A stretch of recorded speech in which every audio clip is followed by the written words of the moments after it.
So huge week in prospect for Newcastle United. PSG coming to St James's Park for the first Champions League game here in 20 years. Huge occasion, one that we've been building up to for a long time. And the great thing is Newcastle couldn't go into it in a better frame of mind, really. 5 games unbeaten, not conceding a goal, and for Newcastle fans, they'll be confident they can actually pull off a big result against PSG. Mbappe as well. I don't think anyone will be looking forward to coming to St James's Park these days. Now, you might be wondering why I'm in London. Yeah, I've been down here for the NFL yesterday at Wembley. A few Wembley memories as well from the Carabao Cup final earlier this year, and it just gives you the appetite to want to go back there, as a Newcastle follower.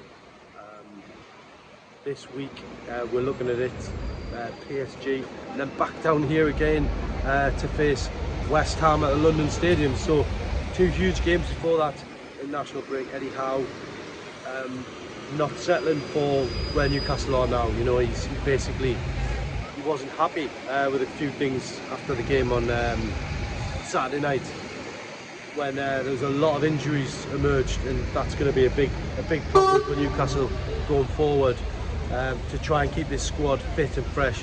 Got the international break coming up. That's probably going to be a good thing for Newcastle going into it. It'll give them the opportunity to rest up some bodies, and hopefully a couple of players, particularly Sven Botman, should be back for then.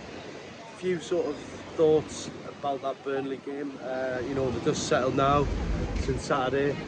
Thought it was a good routine win for Newcastle. I think going into the game, anyone would have taken 3 points. We'd have probably taken a scrappy 1-0 win.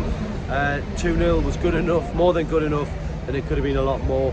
They had a bit of a shaky start in the game, but once Almiron's flyer went in at the leaders end, you just felt that Newcastle were going to go on and get a big result. 2-0 in the end.